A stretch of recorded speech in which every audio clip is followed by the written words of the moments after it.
Welcome, Kimberly. I'm Thank really you. excited once again to be able to have this chat with you, and that's how I'd really love it to come across for people who are watching. So, how are you today? I'm doing great. And yeah, I'm really excited to be here again, too, again, because we talked at the Breathwork Summit. But it's also been fun getting to know you and having these mutual friends in common from different places. Yeah, it's a small world, really, isn't it? Especially in the circles that we move in, I guess, through embodiment and breath. And, once upon a time, these were practices that were unheard of or relatively small. But I think that this probably leads us into today's talk, actually, because I think that the more the world gives us opportunity to realize how important these self-regulatory practices are, the more our worlds are expanding, right? Hmm. Um, and what I recently discovered, amongst the many things that I already love about your work, is I've seen two recent newsletters from you.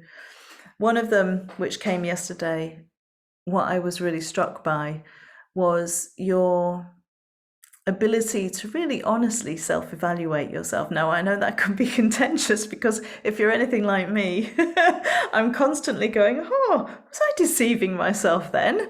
The more I grow and the more I learn about myself, but you really bring yourself into your work, and yet you still maintain this leadership position that you're in because people do look up to you and your work and what you bring forward. I really believe that they do, and it's evident that they do from your courses, from your book, from everything you do in the world.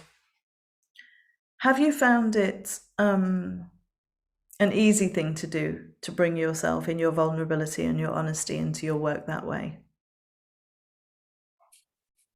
I think it's part of my personality. So I don't think it's really hard because I tend to be transparent and I've actually had to work to be less transparent.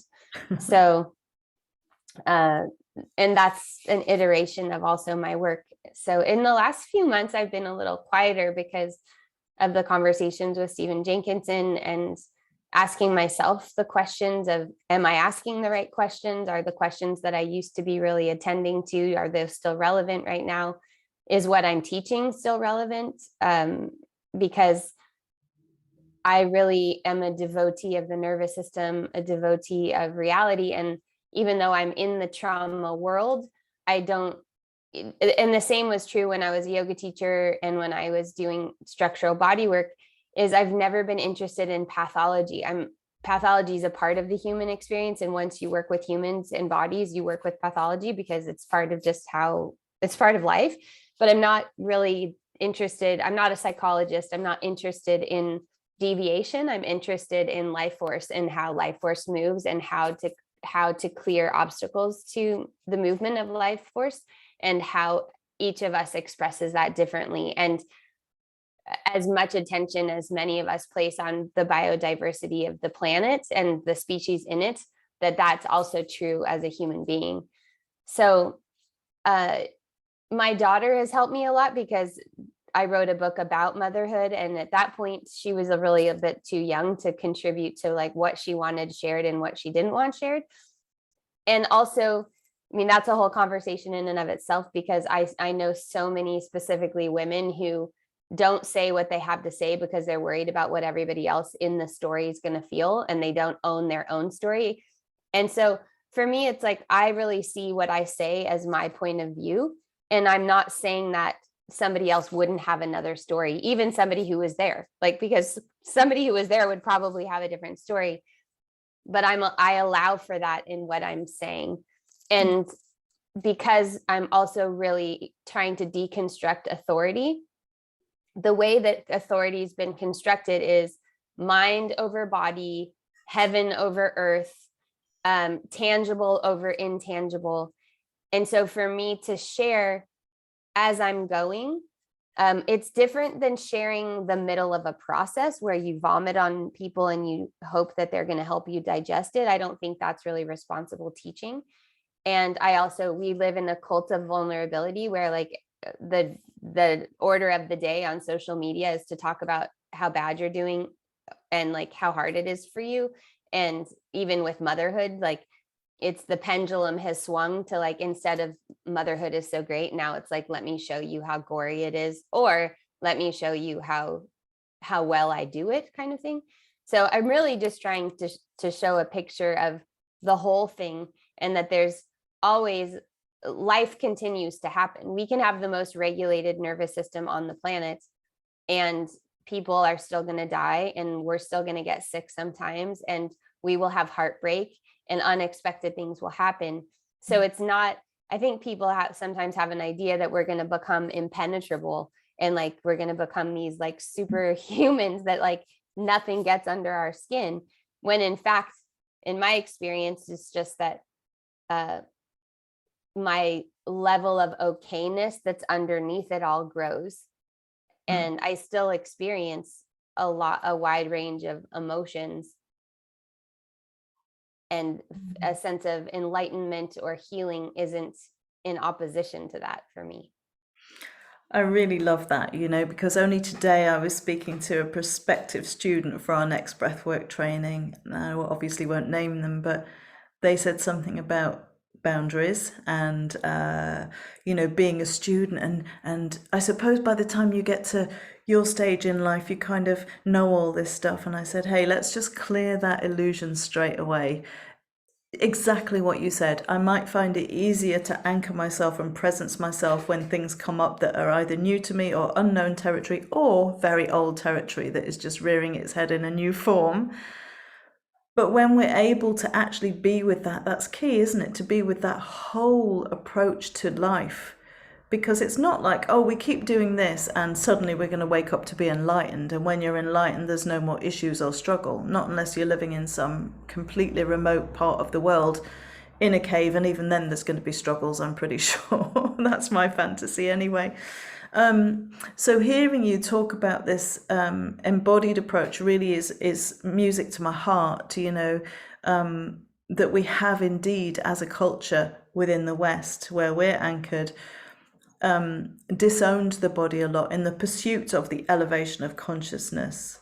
And yet when we go to the extreme opposite of that and we become too embodied and too anchored in what we can touch and feel, and the things that you described there as the tangible over the intangible, it's all about balance. It's a law of nature, light and dark, summer and winter. Everything has its season and everything has its place within our experience. So I'd love to ask you, following what you just shared, what are the ways that you have come to learn how to anchor yourself more when all of this stuff comes up to be felt, when you are still expected to be a mum, when you're still expected to be a partner, when you're still expected to be a teacher and a leader? What kind of ways have you learned to regulate your own system within those contexts? It really changes from period of time to period of time. I'm not somebody who always does the same things. Like right now, I'm really enjoying playing backgammon with my dad. And that seems to be something that's like, it's in some ways a distraction, because my nature is to want to help everyone. And my nature is to want to like do that in a lot of different ways. So I'm always thinking about other people and have they eaten and like what's going on. And I've always got a lot of projects going on. So just simply sitting down with my dad and playing a game is really helpful. I do some of the things that you love. I have an ice bath. I've had to take a break from it for a little while because I felt like my base life force energy just wasn't actually strong enough to have what I needed to go through those intenser cycles. But certainly for a couple of years of my life, that was really resourcing for me, and especially doing it in a group. I still practice yoga once a week. I go to a studio that feels very old school and like my roots. So I go back to those roots once a week and I get led. So I am a student and I just am in the space that someone else is holding. Friends are big for me. I live alone with my daughter, so I really need my friendships. And I love doing things like going for walks on the beach, movement practices together with other people. I've been cooking a lot and learning new ways of cooking. I didn't really come up cooking. So I'm really learning GAPS diet and ancestral foods. And I felt like I had like a motherhood victory this morning because my daughter went to school with a cup of soup and a mug in her hand and like had chicken soup for breakfast. I was just like, win, parenting, win. Yes. Yes, I'm doing it. I strained that stock myself.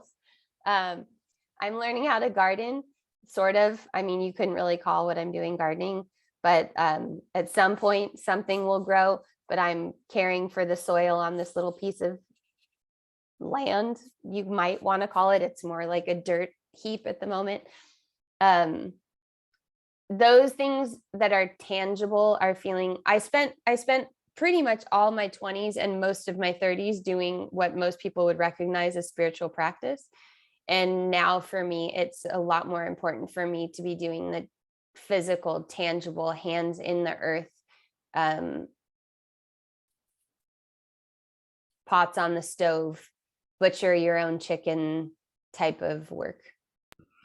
Yeah, I love that as well, because that maybe will bring us into the next part of what I'd like to talk about with you. That in the previous newsletter that you sent out, you had talked about the migratory effect of what we've all been through in the last few years, and you talked about the importance of friends just now. And yet, many of us have experienced radical shifts in our friendship networks. Maybe suddenly a light has been shone on very different values, or where we can and can't overcome those, or where we really attach ourselves to a certain set of beliefs that are our perspective. And as you say, somebody else is going to have a different perspective because they're seeing things through the lens of their conditioning and their programming. I get so, like, my heart hurts sometimes when I realize that that's what's happening in the world, that we're creating this conflict and this tension that is simply a result of our absolute need to be right. So let's come to that piece about how you've seen the migratory effects play out in your life, because you've already given us one really strong and clear example there, that things have moved into a more pragmatic, practical cooking, growing things, playing games with your dad, which sounds absolutely delightful. And congratulations on your mum win. I know what those feel like. Actually, those now, because my children have all left home, the wins are when I do that for me. And I just go, yes, I made that myself. I'm nourishing myself. Coming back to inner child, actually, another conversation perhaps. Well, I feel that way too when I'm eating what I made for breakfast, but like the fact that I could get a 14-year-old to have broth for breakfast, that's also really good. That's really, really good. Yeah. So in terms of this migration, do you think that some of the things that you're shifting towards are the kind of the response in your system to some of that migration of what you once, how you once lived and what once held more value? And if so, why? Is it because your system became overwhelmed in the last couple of years? Actually, it's more overwhelming for me to stay put, honestly. So I grew up in Southern California. I don't know another place in the world that is more of a bubble. I've lived in other bubbles like Boulder, Colorado, and other places, but in terms of a place, it's sunny about 320 days a year. It's above 50 degrees all the time, and oftentimes around 65 or 70 degrees. And it's people have a lot of material wealth. It's not very diverse racially. You really couldn't tell that there was a global pandemic around here. Nobody really lost work as far as I can tell. A lot of people did better. They bought more things. And I never liked it here. From a really early age, I was like, the minute I can get out of here, I will. And I did. At 17, I graduated high school 16, the next month turned 17, and I was off to the other coast. And I was always aware that I felt an emptiness. I begged my parents to go to church. I was just looking around for I know it's got to be different than this somewhere. And I think part of that is just the white North American reality as well, of just being an very highly enfranchised, disenfranchised people. I just didn't feel that I didn't feel I belonged here. And there was a lot of information telling me that. I was bullied a lot in school. I'm just sort of an intellectual person. This is not an intellectual place.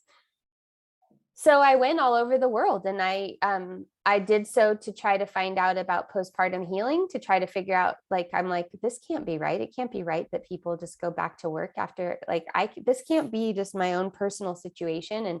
And so, oh, I heard about in Thailand, there's like 40 days of a lion period. Okay, let me go figure that out.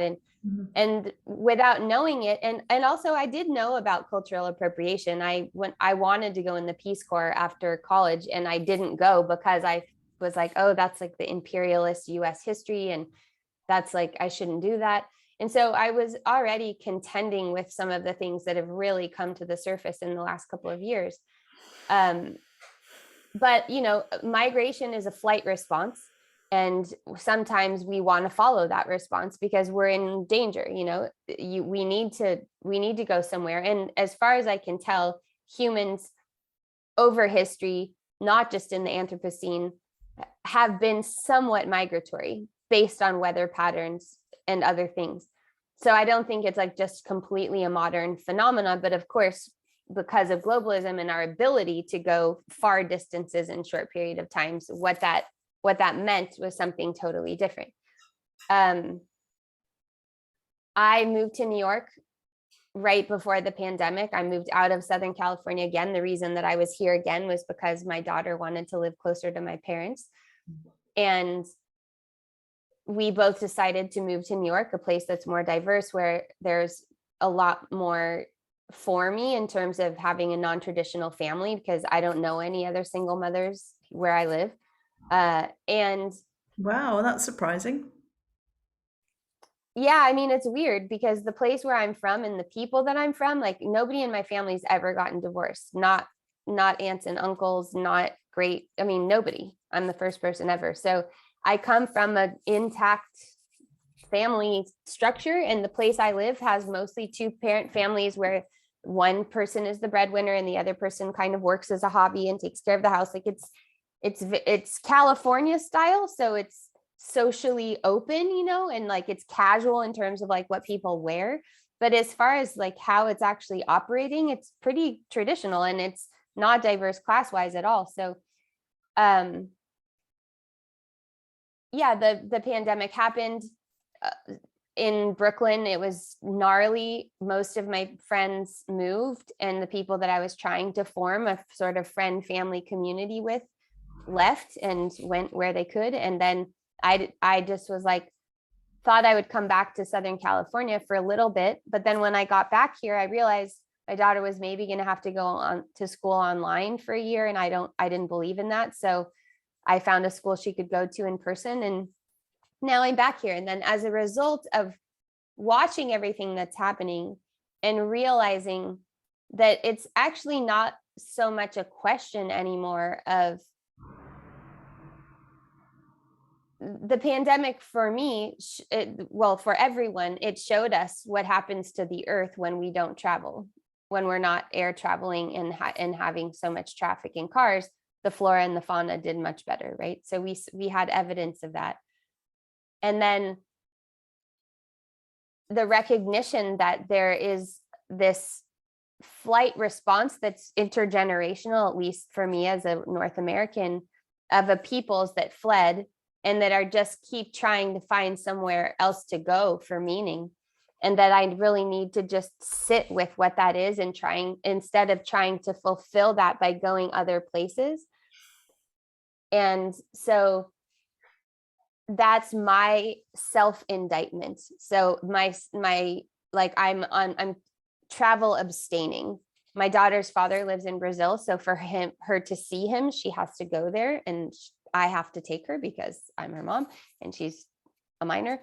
But other than that, I don't feel a right to go any other place. And I don't know how that's going to shift over time or if it's going to shift. But I feel that the appetite to forget and just move on, because this time has been traumatic, and the desire is going to just be to go back to how we did things and like get over this and get back to it feels very like when I see people posting pictures of their travels, I just feel like it's very incongruent with what's happening. And it's I was going to say tone deaf, but that's not really a very good phrase, but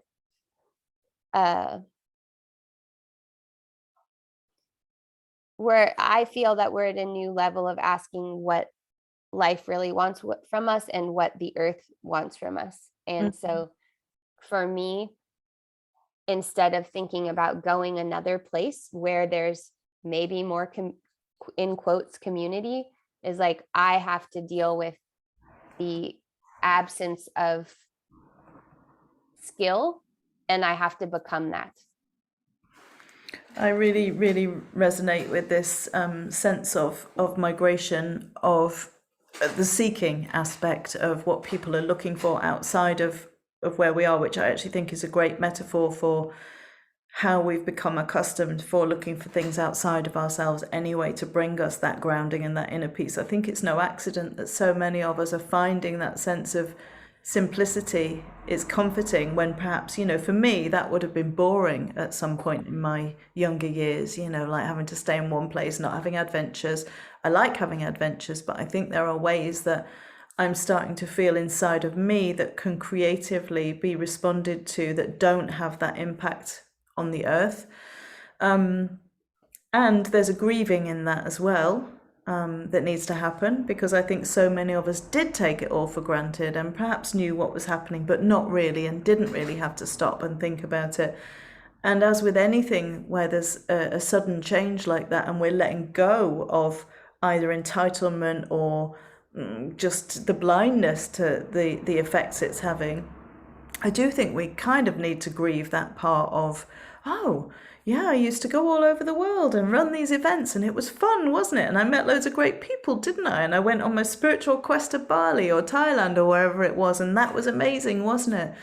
But to come into more presencing of how this all plays out in the world, of the effects it has on resources, of the effect it has on the planet and the effect it has on the people as well, is sobering, but in a good way, I think. And this week, it's funny that you're talking about this as well, because it's just a minor example, but I ordered this neon light for behind me that says breathe. And I got it from a company that were UK based. And I thought, oh, great, here's this company. I can get this light and it's in the UK. And I got the notification that it's been shipped 2 days ago via DHL. And when I clicked on it, I was horrified. It was manufactured in China.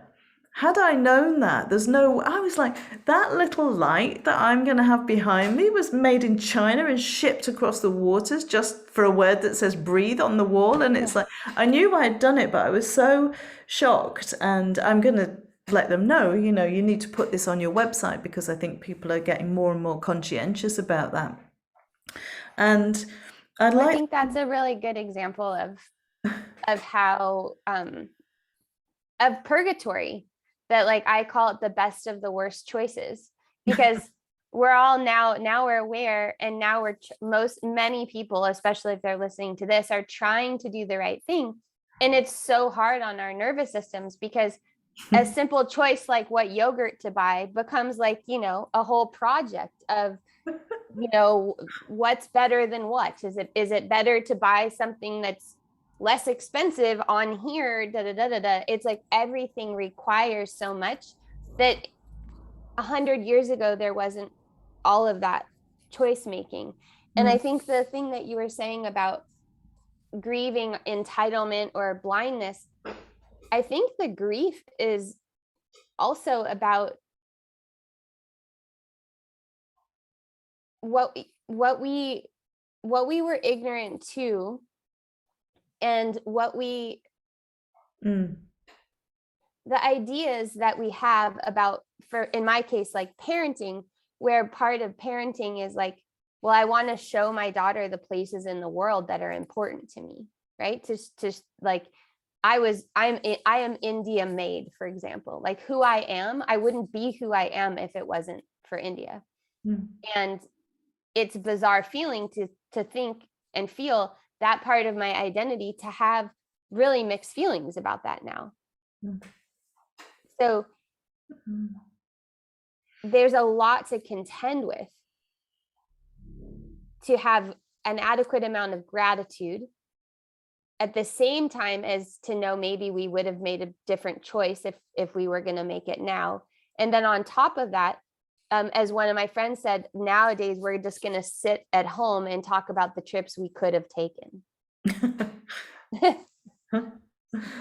I like the sentence that says, let's look at life with kindsight rather than hindsight, where, you know, because as you're speaking to some of those things, and I really like this idea of the awareness in advance that the grieving can actually be around the ignorance as much of the thing, because we have to then be compassionate with ourselves, where we're not just blindly letting ourselves off the hook, but also, you know, these energies come in then like guilt and shame and all the things that we think we should always avoid ever feeling, but actually it's not really possible to go through life without feeling them. And I'd like to come back right to where you were talking about Stephen Jenkinson for a moment, because one of the things that struck me in that dialogue, which you've already said had a major influence in making you become more, I'll use the word, it wasn't your word, but hibernatory afterwards in kind of a self-review or an evaluation way, was that he spoke a lot about all of these feelings, and he had a lot of absolutely exquisite reframing, or, well, not even reframing, that's the wrong word. It's kind of like just welcoming them there back into this space of wholeness that you were talking about at the beginning. Did you find that going through that process with him and having those interviews moved you in ways that you didn't expect, or would you say that you expected to be moved that way but didn't know the impact it would have, or something different?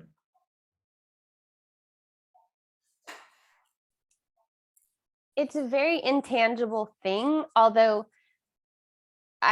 there's phrases that stick out that definitely became orienting things. Like, I feel like he said pretty directly to me that I need to figure out how to belong to the place where I'm from. And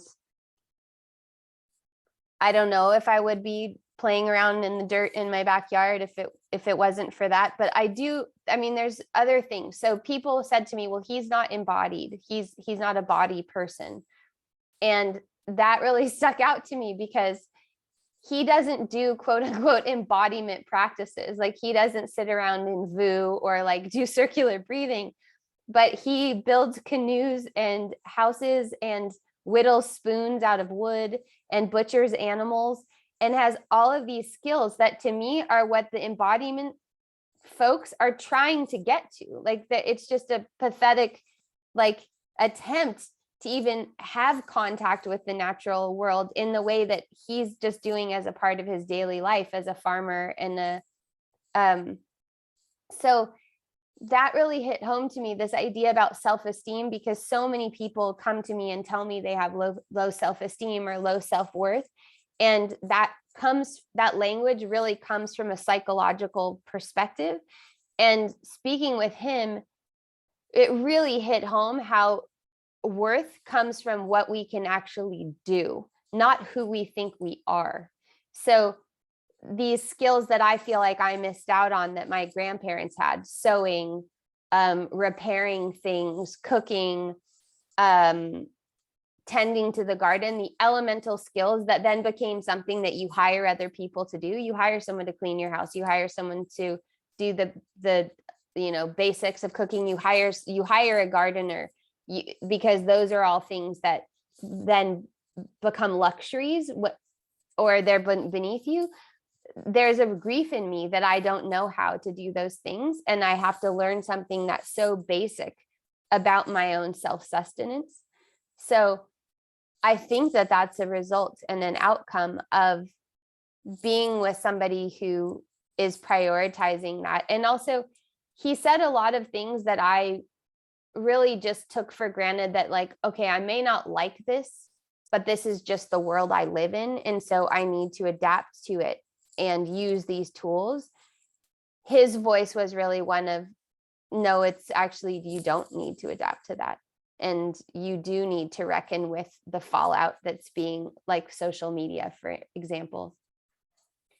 I did get some warnings from people. So I did have some fair warning about Somebody told me if he ever starts the conversation and he starts telling you how like he's not having a good day or he doesn't feel well, get ready, because like when he's announcing his vulnerability or weakness or not good health, then like the hammer's coming down. So I did have some some I remember that warning. section with his tooth operation, and yeah, I Yes. remember.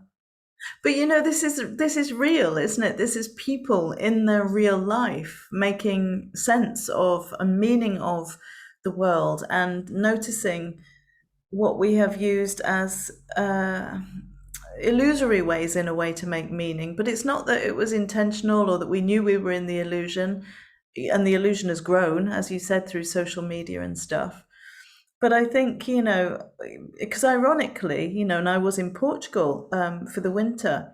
And the one thing that really catapulted me, but on some level that hasn't finished working through me yet, into awareness of my roots, was developing that love of cold and cold swimming, because I've always really hated it, because I've become acclimatized to central heating and certain ways of living and comfort and duvets and blah, blah, blah, blah. And getting in that river every day, realizing it was starting to make me feel better, was just one element of it, really, because all of a sudden I got this sense of real hunger to be in the lands of Scandinavia and Eastern Europe, which I know that some of my ancestors came from.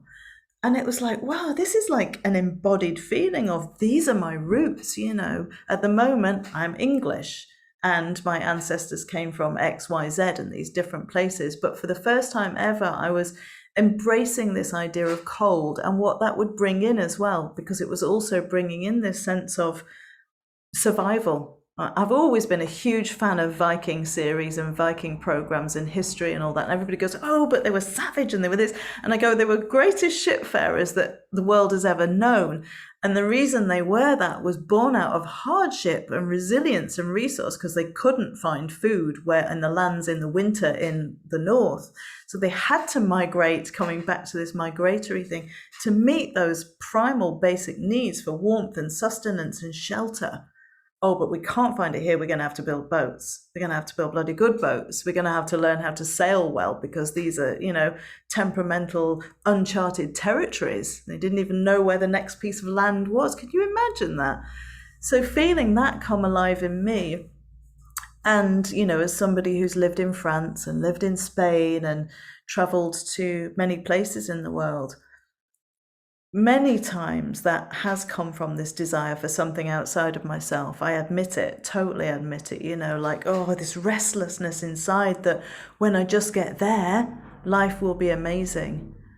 And I see the people in those places equally wanting to migrate to the places that I see as boring or mundane or routine, because it's the contrast. And we need contrast, don't we? We need contrast in our experiences to grow as human beings. Because I guess the other side from our ancestors is that they didn't have this opportunity that we've got to connect, to communicate, to share our feelings, to presence what's going on inside us. They just cracked on with it. So I guess, there's goodness and limitations in all different experiences of living. But yes, so Stephen's hammer coming down, let's come back to that for a moment, because I've always loved his work. I've always been deeply moved by him. So I was super excited to see the two of you together, because for me, that's just like, these different contrasts and different energies that you bring, but the wisdom and the intellect that you both have in a very accessible way was exciting. And I'm kind of glad to hear that you were moved so much that it put a new spin on things for you, because if we're not doing that in our work, opening up to dialogue that then moves us, what are we doing? How are we growing? Yeah, and it can be really hard to even get that, because the almighty algorithm serves us up mostly things that are comfortable for us and that are within our wheelhouse. But I figured, if you really want to be eldered, then you got to be eldered, and it's disingenuous to show up and then try to stay the same.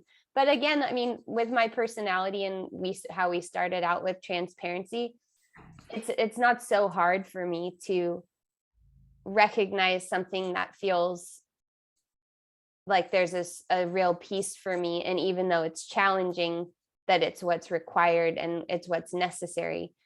And I'm not so, yeah, I guess I have a lot of courage to be willing to change completely, be willing to change my mind, be willing to change what I offer, be willing to change what feels relevant and what people expect from me. And to, I disappointed a lot of people too in the last year. So to be willing to hold that. And as a result of that disappointment, I lost relationships, and that's not easy for me. I don't let go of people easily. I don't think, oh yeah, they're not on my level, and so good, I'm up leveling, and like I'll just have a new level of relating. I don't think that. I grieve the losses of those people. I question myself. I wonder what I could have done differently. I wonder what happens that I don't even know about, that I wish I could know about. Yeah.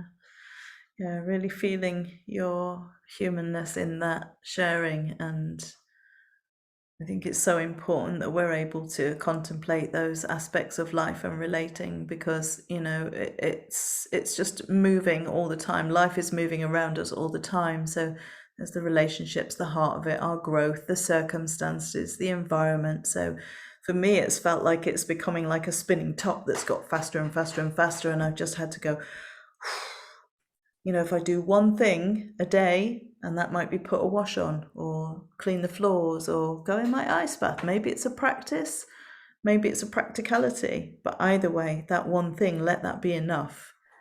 And at the same time, I lost a loved one in the last week, and it just feels like, wow, that was so sudden and so unexpected.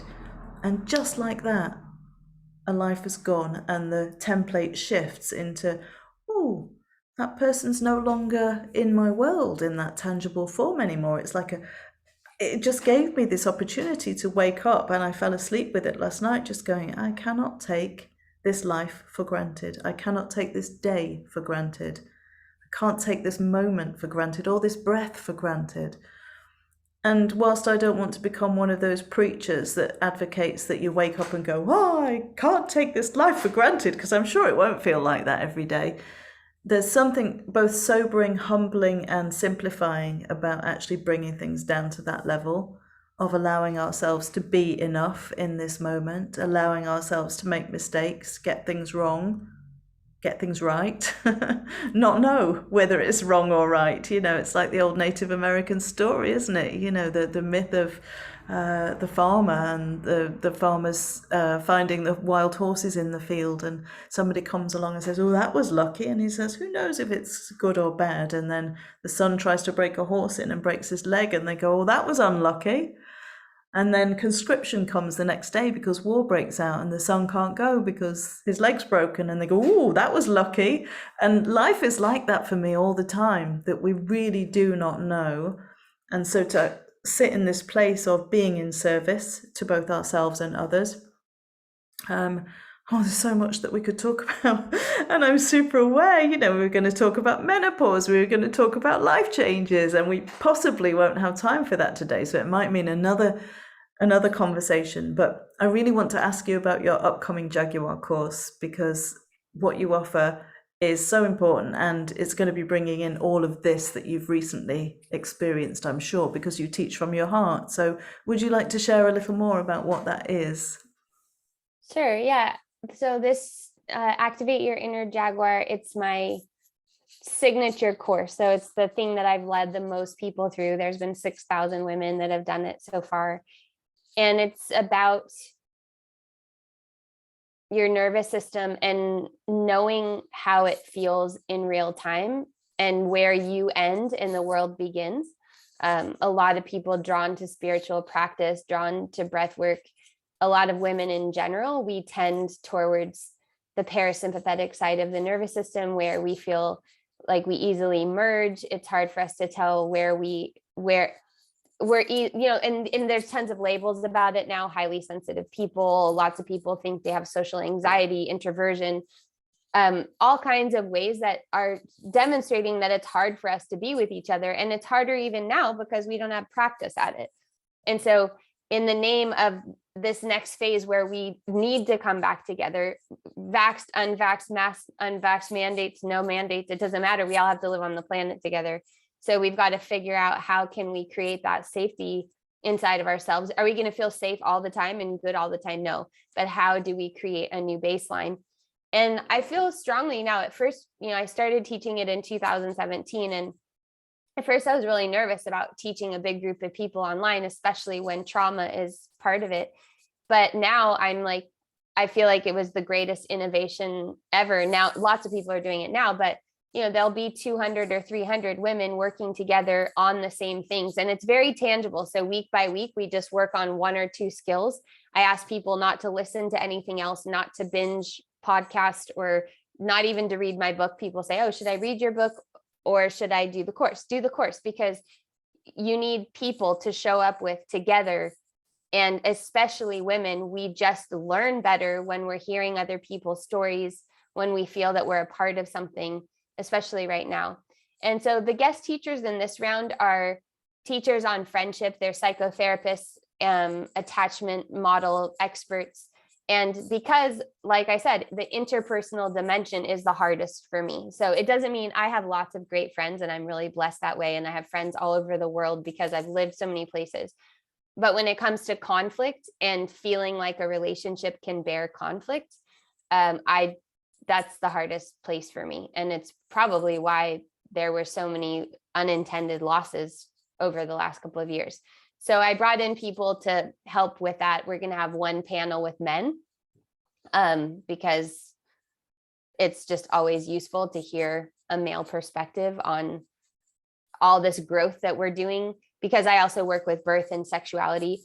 And not that everybody is in a relationship or in a heteronormative relationship, but I think anyone of all genders, it's nice that we hear from men, because men have now become like the stand-ins for everything that's wrong in the world. And I think a lot of what's happening is as a result of being afraid of men. So there'll be a panel of men in the class. And it starts next week, Tuesday, March 8th, I believe. We meet once a week for an hour and a half. There's not homework in the course. There is a Facebook group. There are meditations and recorded things you can do. But as you were saying, it's like one thing. The world we live in, you can get like nothing that I have to teach anyone isn't written down somewhere, isn't in the book that I've written or books other people have written.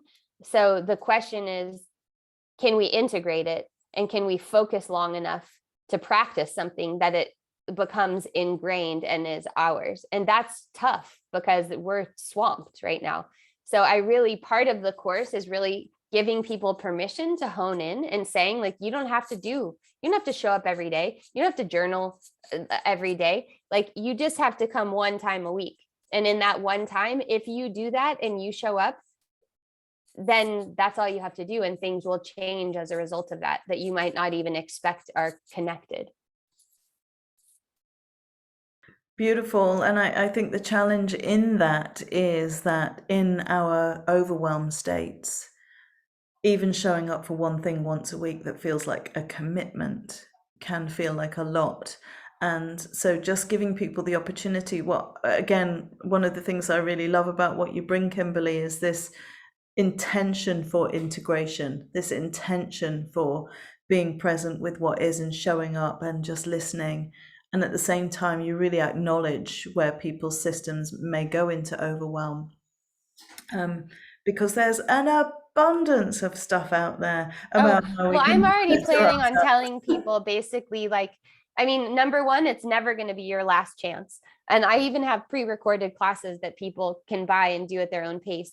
But I feel like probably a lot of people have like digitally hoarded in the last, like, how many people have like bought the upgrade to the summit and like have a subscription to master class. I just canceled mine. I had it for 2 years and I had watched like 3 things over 2 years. So I'm like actually okay if my courses have less people now, because if that means that people are actually out in the world being with each other, like fuck yeah, like that's awesome. And I just know that around the world there's a lot of women that are looking for somebody who can guide them in a way that isn't individual therapy, where they feel like they're going over the same content again and again and they're not getting anywhere, and is a way that they have some idea of what the philosophy or theory is, but we're actually just doing it rather than talking about it. So the essence of the Jaguar course is that people will feel it and be able to apply it, and that it's the showing up really, and the energy that's created within that container in that present moment that is really effective. I think so. People listen to the recordings and they say they get tons out of it. And there's people that I've never even met that write me, and I've never seen them because their camera didn't show up. And they're like, I did your course. As a result, this, and this happened. And I feel incredible. But I just know how I am. And I know that if I don't show up live, I just lose interest in watching a recording. Yeah. So to me, to put that on the calendar, but again, then some people work 9 to 5s, and I teach at 11 a.m. Pacific time, which is actually in Europe a decent time because it's evening. But that's because that's when my daughter's at school. And for the first time in my life, I actually have a job where I can work in not the same hours that other people work instead of the opposites. So that's when it happened. Yeah. And I agree with you, because one of the big shifts I experienced when you were interviewing Stephen was through being there and being in his energy and being in the moment as the conversation evolved. I received such huge healing about stepping into elderhood, actually, because I think we're so conditioned not to do that. Everything is age defying and everything values youth and freshness and newness, and that breaks my heart as well. So just hearing him being, in his presence, in your responses to him in that discussion was very healing for me. Yeah, thank you. Okay, so people can find out more about you. We're going to put the links under this recording so that people can come find your course and find out more about your work in general, where they can get your book and your website. So please share those with me, Kimberly, and we'll get them up there for everybody. And yeah, thank you so much for coming and chatting again. I feel like I just want this little spiderweb network of people that really nourish and uplift me. So it's entirely selfish, but it's not really, because it's also about sharing this work out there that I really believe helps people in these troubled times. Yes, thank you so much.